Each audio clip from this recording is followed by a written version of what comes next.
Hola, ¿qué tal, querido amigo? Es un placer volver a comunicarme contigo. Espero que Dios esté bendiciendo tu vida y que sientas cada día la presencia de Jesús. Estamos hablando de cómo se produce la transformación en la vida de las personas que quieren caminar con Jesús. Hemos hablado bastante de la obra de Cristo por nosotros, de lo que Él hizo a favor de cada uno de nosotros para que nosotros podamos recibir el perdón de nuestros pecados. Pero ahora estamos hablando de lo que el Señor está dispuesto a hacer en la vida de cada uno de nosotros, lo que Él puede hacer en nosotros para librarnos de la presencia y del poder del pecado en la existencia de cada uno de aquellos que queremos caminar con Jesús. La obra de Cristo en nosotros tiene el propósito de que el poder del pecado vaya perdiendo justamente eso, vaya perdiendo su poder. ¿Cómo se produce esta transformación? La Biblia tiene una cantidad de ejemplos que nos ayudan a entender esto. El capítulo 3 del Evangelio de Juan contiene la historia de un dirigente religioso que tuvo un encuentro con Jesús. Y empieza diciendo así: había un hombre de los fariseos que se llamaba Nicodemo, un principal entre los judíos. Dos cosas importantes: era fariseo, o sea, formaba parte de aquel grupo religioso dentro del pueblo de Israel que existía en los días de Jesús, que eran extremadamente escrupulosos en la observancia de la ley. Ellos creían básicamente que si ellos observaban meticulosamente la ley, cada uno de los mandamientos positivos, y se abstenían de los mandamientos considerados negativos, y observaban todas las tradiciones, o sea, la ley oral de Israel, ellos se salvaban. La salvación, por lo tanto, era el resultado de cumplir estrictamente una serie de normas, una serie de preceptos y una serie de ritos. Así entendían ellos la salvación. Y Nicodemo, que era un principal entre los judíos, un dirigente dentro del pueblo judío, se había formado probablemente a los pies de los mejores maestros de Israel. Seguramente venía de una piadosa familia judía y había dedicado su vida al servicio de Dios. Así que podemos hablar de Nicodemo como de un hombre que era fiel a Dios. Era un hombre creyente, formaba parte del pueblo de Dios, era un dirigente del pueblo de Dios, era un teólogo dentro del pueblo de Dios, era un maestro de Israel, como le dijo Jesús, o sea, era una persona perfectamente formada.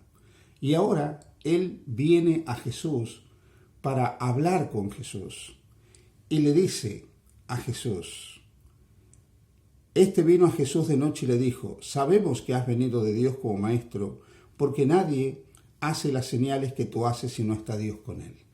Y Jesús le dice, el que no naciere de nuevo, versículo 3, no puede ver el reino de Dios. Nicodemo va a Jesús, quiere conocer a Jesús.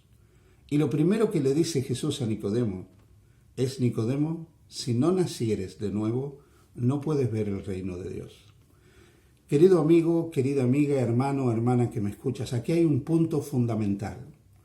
Tú puedes ser parte de una comunidad religiosa. Tú puedes ser miembro de una iglesia. Tú puedes ser un dirigente religioso. Puedes tener formación teológica. Puedes ser una persona muy importante desde el punto de vista de la religión. Puedes tener un cargo, puedes tener un doctorado, puedes tener una maestría, puedes ser un predicador, puedes ser un poderoso dirigente religioso. Puedes haber nacido en una familia de creyentes, haber ido a estudiar a instituciones creyentes, haber sido formado en instituciones cristianas, haber recibido formación espiritual por los mejores maestros de tu denominación. Pero a semejanza de Nicodemo, Jesús, si tú te acercas a Él, si yo me acerco a Él, nos dice exactamente lo mismo. Si no nacemos de nuevo, no podemos ver el reino de Dios. O nacemos de nuevo, o es imposible ver el reino de Dios. Nicodemo sabía perfectamente lo que Jesús le estaba diciendo, porque los judíos, cuando había algún prosélito, alguien que quería, no siendo judío, convertirse al judaísmo, lo hacían pasar por todo un proceso de formación que terminaba con una experiencia de nuevo nacimiento, que era que él practicara lo que se llamaba el baño ritual, y luego de eso, tras la circuncisión, era admitido en la congregación de Israel. O sea que lo que Nicodemo sabía era que un gentil, un no judío, debía nacer de nuevo.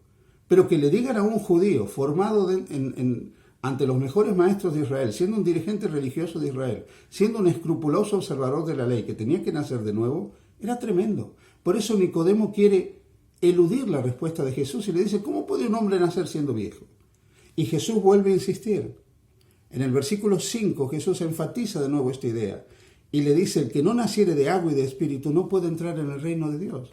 O sea, vuelve a enfatizar el concepto del agua. Oye, te estoy hablando de lo mismo.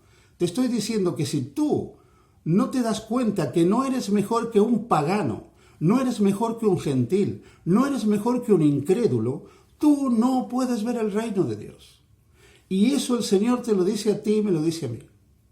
La soberbia y la suficiencia religiosa no producen nada en la vida.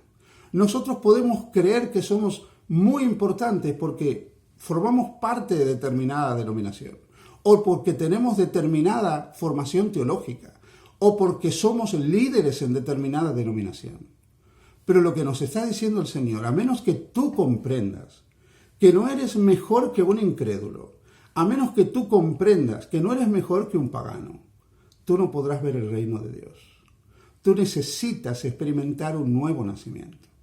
El orgullo denominacional, la autosuficiencia espiritual, la arrogancia espiritual, la arrogancia denominacional nos impiden a nosotros experimentar una renovación espiritual. Amigo, amiga, la iglesia jamás será el medio a través del cual nosotros nos salvamos. La iglesia simplemente existe para levantar a Jesús. De tal manera que si una iglesia no levanta a Jesús, no cumple el objetivo para el que fue creado. La iglesia puede enseñar mucho acerca de normas, de ritos y de formas, pero a menos que levante a Cristo, esa iglesia no está cumpliendo la tarea para la cual el Señor creó a la iglesia aquí en la tierra. Y luego que le dice esto a Nicodemo, y es interesante, porque en el versículo 7 Jesús vuelve a hablar de nacer de nuevo. En el versículo 9 está la pregunta de Nicodemo. Finalmente él dice, ¿cómo puede hacerse esto? Vale, he entendido que tengo que nacer de nuevo. No soy mejor que un pagano, no soy mejor que un gentil. A semejanza de un no judío, yo necesito experimentar un nuevo nacimiento. Señor, he entendido que mi formación religiosa, pertenecer al pueblo elegido, pertenecer al remanente, pertenecer al verdadero pueblo de Dios, haber cumplido estrictamente todas las demandas de la ley oral y de la ley escrita, todo eso no me sirve para nacer de nuevo. ¿Cómo puedo nacer de nuevo? Nicodemo comprendió delante de Jesús que él necesitaba un nuevo comienzo. Y eso es lo que el Señor a ti y a mí nos propone. ¿Cómo puedo nacer de nuevo? Y la respuesta de Jesús fue muy simple, fue muy clara. En el versículo 14 y 15, en los versículos 14 y 15, Jesús dice, y como Moisés levantó la serpiente en el desierto, así es necesario que el Hijo del Hombre sea levantado, para que todo aquel que en él cree no se pierda, mas tenga vida eterna. Y el verso 16 dice, porque de tal manera amó Dios al mundo que ha dado a su Hijo unigénito, para que todo aquel que en él cree no se pierda, mas tenga vida eterna.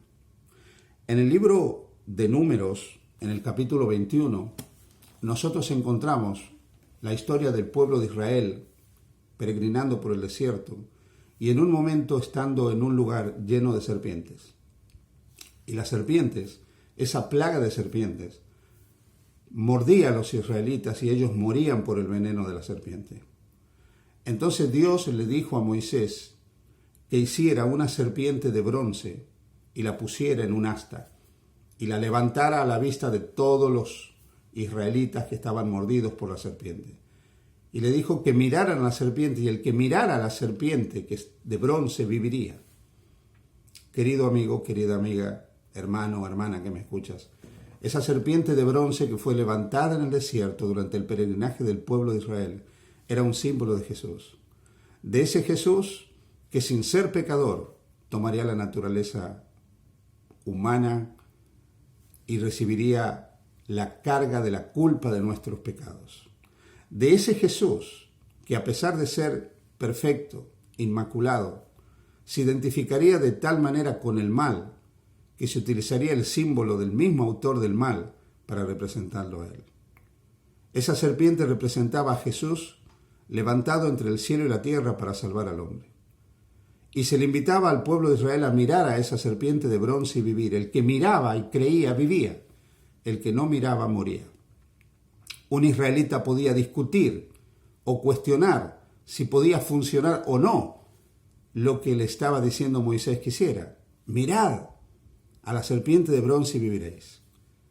Pero no había tiempo para la discusión. Era mirar, creer y vivir, o discutir, no mirar y perecer. Hoy se nos hace la misma invitación. Se nos invita a subir la cuesta del Monte Calvario, a mirar a Jesús, izado, levantado entre el cielo y la tierra, mirándolo cargando con nuestros pecados, mirando cómo Él llevaba la culpa de toda la humanidad. Y se nos dice que si nosotros miramos a Jesús y creemos en Jesús y aceptamos a Jesús realmente en nuestra vida, nosotros tendremos vida eterna. Y esa vida eterna que se nos ofrece es el perdón de todos nuestros pecados, pero también es un cambio en nosotros, es una vida nueva aquí en la tierra, es una vida abundante aquí en la tierra, es empezar a vivir la vida eterna aquí en la tierra, es empezar a vivir el placer del cielo aquí en la tierra. Así que hoy te invito a mirar a Jesús y vivir para nacer de nuevo, para ser transformado y para tener un nuevo comienzo. Mira a Jesús y serás transformado. Que Dios te bendiga y te guarde.